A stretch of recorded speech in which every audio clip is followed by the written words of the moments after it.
Bramwell Mackay assists managers of multifamily and commercial real estate properties with exterior and structural condition assessment and end-to-end building wellness. Your consulting partners for water intrusion inspection and remediation, Bramwell Mackay handles historic restoration and repair, as well as modern repair needs. In Indianapolis, call 812-33-BRICK. That's 812-33-BRICK. 812-33-BRICK. Hey guys, it's Rob Kendall. Thanks so much for checking out the Rob Kendall Show. And remember, please like, share, and subscribe, and tell your friends about us. If you own a business or you're in charge of making decisions for your business, we'd love to get to know you. We'd love to learn more about what you do and how here at the Rob Kendall Show, we can help you get your word out to a very loyal group of people. Because, you know, that's what we have with viewers on the Rob Kendall Show, a really loyal group of people. Send us an email, sales@robkendallshow.com, sales@robkendallshow.com. And I look forward to getting back in touch with you to learn more about your business and how the Rob Kendall Show can help you grow. Are you a Clay County resident who is ready to be part of creating a brighter future for our citizens? Doug Cobb is running for county commissioner and will bring fresh perspective to the table.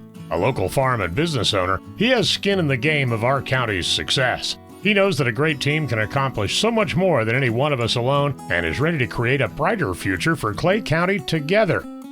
The committee to elect Doug Cobb approves this ad. Paid for by Linda Cheatham.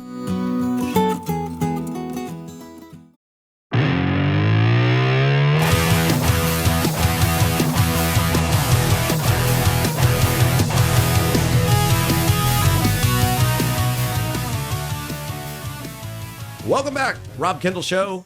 Find the website, robkendallshow.com. Joined in studio by the man shaking up Indiana politics and government, former mayor of the city of Indianapolis, Greg Ballard. Mr. Mayor, hello. Thank you so much for having me, Rob. I really appreciate it. All right, so the big question, you obviously are in the fray. You're trying to run as an independent for Secretary of State. The big question is, why would you do this to yourself? Did you lose a bet? Did you draw the short straw? Why are you running for Secretary of State? Let's start with why are you running for that office first? Okay.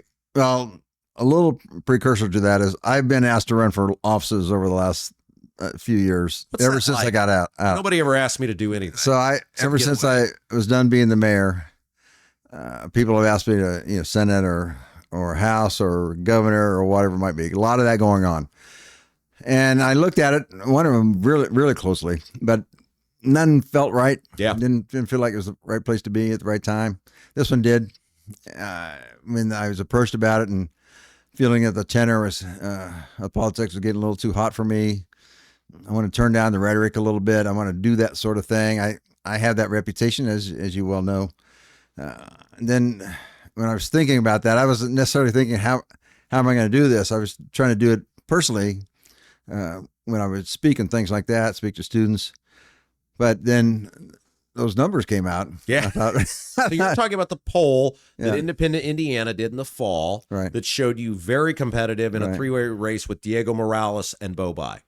And they did that. I didn't even know I was being polled for that. Now, what's that like? I do know people poll me routinely just to get some sort of gauge somewhere, but I did not know I was in that poll either, just like the other ones. What's it like to, because you mentioned that, and I know people have used you over the years as an independent candidate.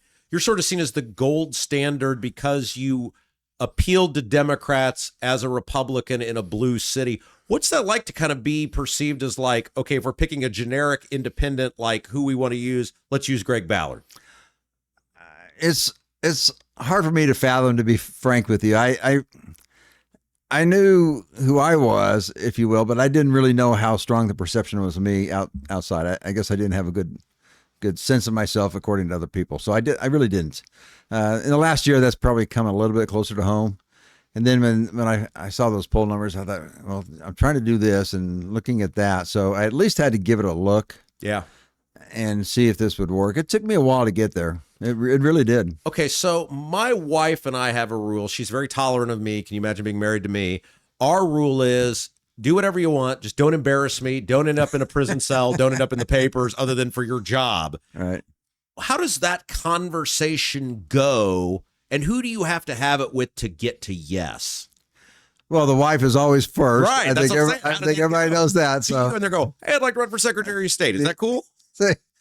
So my wife and I, we've been married 43 years now, and she met me when I was in the Marine Corps, so she knew that routine. And when I came out, she just, whatever I thought was the right thing to do, she kind of said, we talked about it a little bit, but she got it, okay, if that's what you want to do, that's what we'll do. And it tended to work out for us. A little bit lumpy right out of the Marine Corps, but it turned out okay.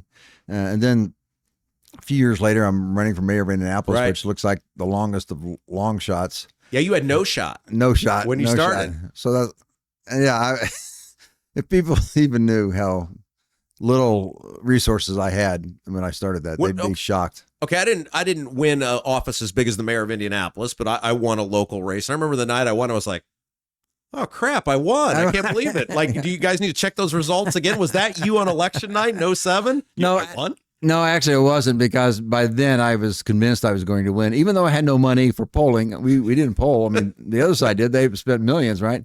At most, I had $200,000 cash, and that was probably in the last 2 weeks of the campaign, because with a month to go, I still had not cleared 50,000, and they were spending $4 million.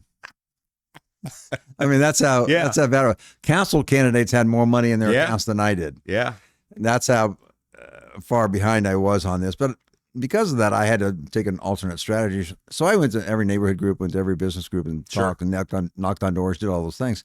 You did what you had to do to get the name ID that you could, and Bart Peterson's a great guy, no question about that. But that campaign made a couple of mistakes along the way, and there I was. So did that influence the process you went through to get to yes on running for mayor? Did that influence you at all in running for Secretary of State? I am so far ahead of where I was when I was from running for mayor, because there's infrastructure behind this, there's some money behind this, there's a team behind this, there's a purpose behind this. All of that was in place before I even came along. Yeah. Well, let's talk about you running as an independent, and then I want to talk about the Republican response to you running as an independent. You were a Republican mayor. You were until the other day at 7 a.m. very well liked in the Republican Party. Yeah. A lot of people wanted you to run as a Republican against Diego Morales at convention. The people just don't feel David Shelton strong enough. Why did you decide to do it as an independent? That's a great question, but I've known for years, and I've been told this. I kind of knew this anyway. I cannot win a primary or a convention in the Republican Party. I'm too rational, too practical, kind of middle of the road guy. What's the right thing to do? Let's have good, low key, effective government. Neither party plays that way right now. Why do you think that is? Like, what is it? Because it's the social media era and people are trying to get clips or hits. Like, why is that guys like you don't think can win anymore? Well, that's not where the party regulars are. The conventions, for instance, are the insider of the insider, right? Primary is tough enough, but when you go to a convention, it's even tougher, right? Because I don't feel quite the same way as either on the Republican insiders or the Democratic insiders. I just don't fit any of that at all. And then when you find out, I think Nathan gave you these numbers also, 41% of Hoosiers identify as independents. That's right. Holy cow. Yeah, they're forced to vote for one of these two sides. Right. They don't really want to. Greg Ballard, former mayor of Indianapolis, is our guest, running as an independent candidate for Secretary of State. Okay, so were you surprised? This was the thing that blew me away. For years, I was told you were the gold standard. Red mayor, blue city, he's the guy we all need to be like. If you got any objections to Ballard, you need to just shut up and sit down. And then within 30 minutes, you became public enemy number one from some of the same people who previously said great things about you. What were you surprised by that response? No, not at all, because that's who the parties are now. And they're obviously going to do something to me. And I was torn between laughing and just being sad. It's every day for me. It's every day for Jason. When they put out what they put out, we tweeted. It's so sad that the Indiana Republican Party has come to this, that they're just making it up. The residents, they're just making it. Well, yeah, because they tried to say, and like these were like a state rep was accusing you of this, like a sitting office holder of potentially voting illegally. They basically declared you that Robert Stack's ghost needed to come back and unsolved mysteries needed to look into you. And it was stuff that you quickly debunked. And it's like, okay, of all the stuff to go at with the guy, when you have a big swing and a miss on your opening salvo, then it kind of dilutes all the other criticism of you. I think it will. But what people really haven't talked about, they have all the levers of power. Yeah. They knew when I moved, and they knew when I came back. Sure. They knew that my voter registration card said August 14th, 2023. They knew it in the Secretary of State's office. Of course. And that they just made it up. They absolutely made it up. Does that reinforce you made the right choice when you see how these people respond? Because it's not like you came out and said, I'm running for Secretary of State and the Republicans are the worst people ever. Like there was not any, I mean, you're critical of both parties, but it's not like you were naming names or anything like that. And does it reinforce I made the right choice because this is who these people actually are? Yes, absolutely. Absolutely, it did. And the gotcha mentality really has to stop. And I'm so sad that we've come to that, but we're at the gotcha. They're trying to, they're trying to heat up the rhetoric all the time. This, and this, and then they just kind of make things up, knowing full well. Like for instance, that tweet that went out originally talking about this. They know that maybe quarter to a third of the people are going to believe it no matter what. Yeah. Even though it's completely debunked, they know they're going to believe it, and then it'll be passed on and on. They know that. So let's talk about the signatures because one of the things we keep hearing is, man, you got to get 37,000-ish signatures. You're going to want to get more than that. It's very expensive. How are you guys going to put that coalition together to get the signatures, and how are you going to raise the money to be able to do that? Yeah, the money's being raised, obviously, and been pretty good so far on that front also. How does that work? I've never been able to raise money. Do you just call somebody and go, hello, this is Greg Ballard. Can I have $7, please? Independent Indiana has seen this coming. Yeah. Waiting for a candidate, obviously, right. But they saw this coming and they started raising it actually a while back. Yeah. And so I think we'll be able to get there, and I think we'll be able to get these signatures pretty handily. I do. We're kind of starting right now, but by next week, I think we'll be fully into it. So you're not concerned at all about that number and having to get 37,000 signatures? I'm not right now. I think things are well in hand right now. I hope it won't be June. Yeah. But if it goes to June, it goes to June. But lots of people, my emails and texts and everything have been blowing up. Lots of people want to help, but also there's firms that do these sorts of things also. I signed your form. I think it's phenomenal that you're running. That is not an endorsement of anyone either way. I just think I always have to say that these days because people hear that and go, he endorsed Ballard. I think it's great because clearly we need to hold the Republicans accountable in this state that are running everything, and people are very dissatisfied. And the Democrats have by and large been so bad that people won't vote for Democrats. I think it's great to have a viable independent. What do you think your candidacy could mean to the future of politics in the state? One thing I hope it does is I want it to make the Secretary of State a nonpartisan office once you're in there. It should be. That's what I want it to be, and it's obviously not. Another thing, the 37,000 signatures, doesn't that seem like a punitive obstacle to people running? Yeah, totally, right? So there's kind of like voters are being shut out a little bit here and there. People who want to run for office are being dramatically shut out. Less than a quarter of the people in Indiana who want to run for office can. Yeah. Because of laws and policies. That's amazing to me. Yeah. And the average person doesn't know that. So I want the voter to know more about what to do in the voter's booth, give them that information, obviously with the voter's guide that I've talked about. I want people to be able to run for office without these punitive obstacles put in the way by both parties. This has been out there for 46 years now. Right. It was changed in 1980, I believe, from 0.5% to 2%.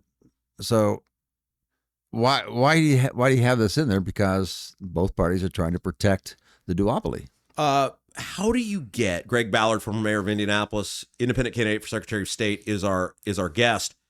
How do you get? I have no doubt you're going to do very well in Marion County, donut counties. I think in some counties you'll beat Diego Morales. Right, you would right now. How do you take that though and do it in Fort Wayne or Evansville or Gary? Not that there's a ton of Republicans up there, but Jeffersonville, where people don't know you or your track record. How do you expand your reputation across the state? Well, the numbers were actually better than I thought. Again, when they showed me the poll, I actually was polling over 20% in the rural areas, which I found fascinating also. But this morning I was on WoWo, and I'm going up to Fort Wayne pretty much all day on Monday to talk to in different scenarios, including with one of the radio broadcasters up there, Barb Richards. So there's a lot that's going on right now. We have people throughout the state, and we're garnering more people in specific areas. and we'll just be traveling. We'll do what we do. What I did in Indianapolis, now I'm going to do in Indiana. And the response has been really good so far, and people have asked us to do different things. So we will get to the other cities, and we'll get to the rural areas and the suburbs. We'll get to all of it. When you sell yourself, people are going to ask you about being mayor of Indianapolis. I want you to take one of each. The thing you're most proud of as mayor that happened, and the thing you say, I really wish I had a do-over on that one. Easily the thing I'm most proud of is that I felt like we created a new generation of leadership. If you look where our administration is right now and what they're doing, it's amazing what has been happening. Sports Corp and Hoosier Lottery, Civil Rights Director, and all in the leadership position. And it's amazing what has happened, and I could go on and on about that. And lots of these folks are in their 30s, maybe early 40s, and now they're running things throughout the city and throughout the state. I'm really proud of that. I mean, I could go to the physical stuff like the sewers, and we saved all that hundreds of millions of dollars on the sewers and all that. But I'm really proudest of the new leadership that has emerged as a result of our administration. I was very happy about that. If I had a do-over, that's a really good question. I would have liked to have done the Criminal Justice Center the way we wanted to do it with a public-private partnership. Maybe I was getting tired at the end. I don't know, but a couple things here and there. But I felt like we were put in there to do all those things that were kicked down the road. Yeah. By either politically or financially, and I felt like we were supposed to be doing those things, and I felt like we did that. We caught up the city in a lot of ways. But the good thing is, because of how we started the Criminal Justice Center, it got done. Yeah, it got done. Whereas nobody's even talking about it before, so it got done. Got done a little bit different than I wanted to get done, but it did get done. People are going to see you. Some people are going to see you for the first time with this interview, and I'm sure before you make the case, vote for me, you got to make the case of sign the petition for me. You got to make this case of be open to voting for me. Why should people consider signing the petition? Why should they be open, in many cases for the first time, voting for someone not a Republican or a Democrat? Yeah, well, the first thing, sign the petition because we need more options in voting, for one. Because I'd sign that petition if I hated you, which I don't, but I would, just because I think we need more options. You need more options. And both parties, so many people are disaffected from both parties. Yeah. Oh my heavens, those numbers are overwhelming. So if you want something else, sign the petition. Even if you don't wind up voting for me, sign the petition to get us on the ballot so we can help change the dynamic in the state. Yeah, that's the first thing. Do that completely. Second thing, look at what we're going to be saying, what we have already said and will be saying in the future about what I want to do in office. The voter's guide, which is that's funny. People put out numbers. Oh my God, that's so expensive. Yeah, it's a penny for every $100 that the state spends. I think we can look at that so that people have better information going into the voting booth. And I hope that the people who may not vote because they don't have information now will go vote also. So that, and plus I'm not going to endorse, I'm not going to fundraise for, I'm not going to donate to any candidate in that office. I'm not going to be partisan at all. So, and I think that's important. You have said that any candidate that has to come in front of you to run for office. So what that would be, is that state house, state senate? All of them. All. You're not endorsing anybody. County commissioners. Nobody. Councilors. Because they would all technically go through you. They all technically go through the Secretary of State's office. I won't endorse a one of them, and I won't fundraise for a one of them. Well, as long as you can endorse us as your favorite podcast, we'll do it. Hey, if people want to learn more about you, about your campaign for Secretary of State, how can they do that? GregBallard.com. Oh, that's very easy. And that's where it's all in there. If you want to help get signatures, how to do it's on there. If you want to donate, it's all on there. If you want to just learn about us, the video is right there up front. So you can. Mr. Mayor, always a privilege. Thank you and good luck. Thanks, Rob. I appreciate it very much. Yeah, you're watching the Rob Kendall Show. Your bathroom fan could be secretly costing you thousands of dollars in damages. Most people don't even know this until the damage is done. With over 18 years of bathroom remodeling experience, here are 3 signs your fan is failing you without spending a dime on inspections. Sign number 1 is if you have foggy mirrors after you shower. This shows that your fan isn't pulling out enough moisture, which creates the perfect environment for mold. If you have a properly functioning bathroom fan that is the right size for your space, you shouldn't see much fogginess on your bathroom mirror at all. Sign number 2 is if you have bubbling, cracking, or peeling paint in your bathroom. bathroom. This means moisture is soaking into your walls, slowly breaking down drywall, and even causing the wood framing behind it to rot. Sign number 3 is if you have mold buildup on your fans, ceilings, or walls. This is terrible for your health, but also could wreck your bathroom, costing you a fortune. If you're noticing any of these signs, here's what you can do. Call Vent Savvy today at 317-300-4434. That's 317-300-4434 and mention Rob for a free attic inspection. Are you a Clay County resident who is ready to be part of creating a brighter future for our citizens? Doug Cobb is running for county commissioner and will bring fresh perspective to the table. A local farm and business owner, he has skin in the game of our county's success. He knows that a great team can accomplish so much more than any one of us alone and is ready to create a brighter future for Clay County together. The committee to elect Doug Cobb approves this ad. Paid for by Linda Cheesem. Bramwell Mackay assists managers of multifamily and commercial real estate properties with exterior and structural condition assessment and end-to-end building wellness. Your consulting partners for water intrusion inspection and remediation, Bramwell Mackay handles historic restoration and repair, as well as modern repair needs. In Indianapolis, call 812-33-BRICK. That's 812-33-BRICK. 812-33-BRICK.